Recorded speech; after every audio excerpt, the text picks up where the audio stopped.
Eyewitness News is your local election headquarters. In less than 9 hours, the first in the nation primary will kick off in New Hampshire. The Democratic presidential candidates are crisscrossing the state, trying to make an impression on as many voters as possible. Meanwhile, President Donald Trump is scheduled to appear at a campaign rally in Manchester tonight. Thousands are expected to attend. His supporters started lining up at 8 o'clock this morning, and many are still waiting outside to get in. As a candidate in 2016, Trump lost New Hampshire by fewer than 3 dozen votes. His campaign believes it can flip the state in November. And Eyewitness News anchor Danielle North is live in New Hampshire with a look at what the Democratic presidential candidates are doing to make a last-minute impression on voters. Hi, Danielle. Hi, Mike and Shannon. I have to tell you, Senator Elizabeth Warren just wrapped up a town hall style event here at the Rochester Opera House just a few minutes ago. And what a day for her, as a lot of political analysts are saying that she really is in the fight for her political future here in the Granite State, as she's struggling to even have a strong third place finish in some of the most recent polls. But no matter what, like every other Democratic presidential candidate here in New Hampshire, they're fighting for every vote. This really is the final push, the last day of campaigning, and it's not over yet. I will not be lying to the American people every single day about everything. After a boisterous breakfast with Bernie event to kick off this day of campaigning in New Hampshire, the Vermont senator is still holding on to his lead on the eve of the New Hampshire Democratic primary. Some of the final polls out today show the Vermont senator several percentage points ahead of his closest rival, Mayor Pete Buttigieg, who appeared at a meet and greet event at Plymouth State College today. That's what we have to do right now. Come together and deliver a solution. What is fascinating for many voters is who might come in third in New Hampshire. Thank you very much. Thank you. Could it be Joe Biden, who appeared with union workers today in Nashua, or Amy Klobuchar, who started to pick up some steam over the weekend? And then there's Massachusetts Senator Elizabeth Warren, who is at an event in Rochester. Our number one job is to beat Donald Trump, whoever our Democratic nominee is. I'm in 100%, because we got to get that done.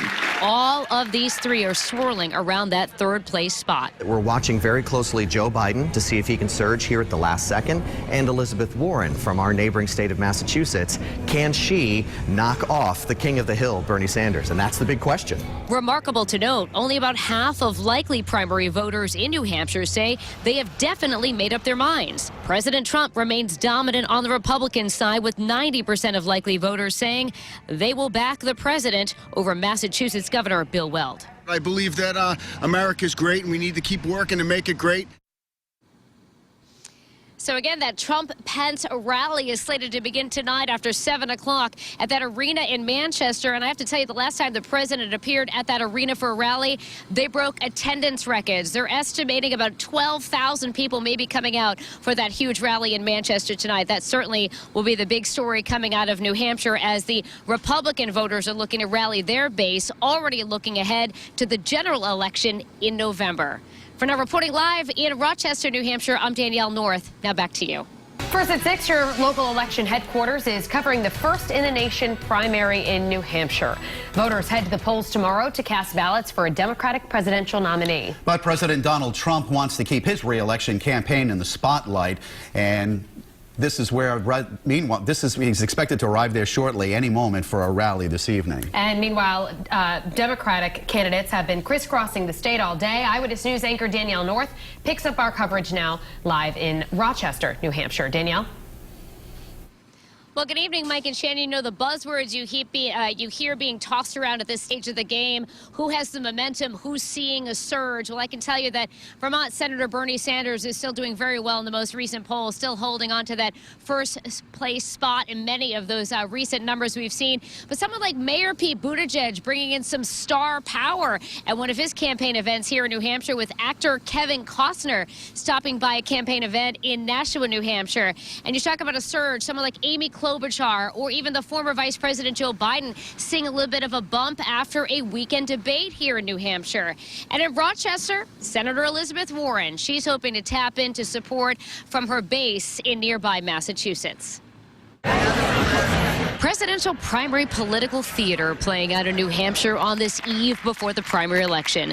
Massachusetts Senator Elizabeth Warren, one of several candidates with a strong New England connection, taking to the stage to address supporters in Rochester. Our number one job is to beat Donald Trump, whoever our Democratic nominee is. I'm in 100%, because we got to get that done. And as for all of the other Democratic presidential hopefuls, it was a sprint across the Granite State today.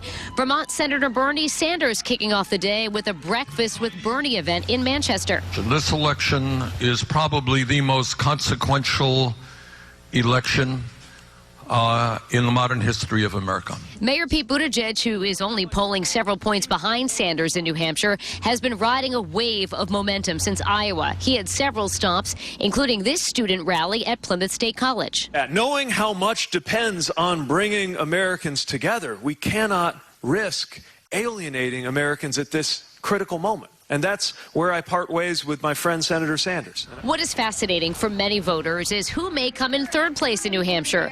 Will it be former Vice President Joe Biden, who appeared with union workers in Nashua today? Senator Amy Klobuchar, who had a strong fundraising game after her debate appearance over the weekend.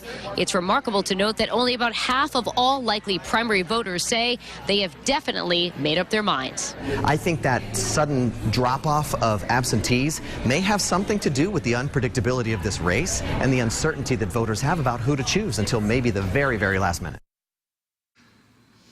And as you mentioned at the top of the newscast tonight, Mike and Shannon, President Trump will be holding a huge rally of his own, a huge campaign event at an arena in Manchester, New Hampshire. It's slated to begin at about 7 o'clock tonight. Trump supporters, by the way, have been lining up outside of this arena since last night. More than 10,000 people are expected to attend. And we can tell you that Trump is facing a long shot bid by former Massachusetts Governor Bill Weld for the GOP nomination. The president saying on Twitter this morning that he's holding the rally tonight because he, quote, wanted to shake up the Dems a little bit. And Vice President Pence and Ivanka Trump arrived in New Hampshire this afternoon. They stopped by a diner and also took part in a Cops for Trump event in Portsmouth. Pence will also be at the rally tonight. I was with the president this morning at the White House, and he can't wait to get here. It's going to be a great night.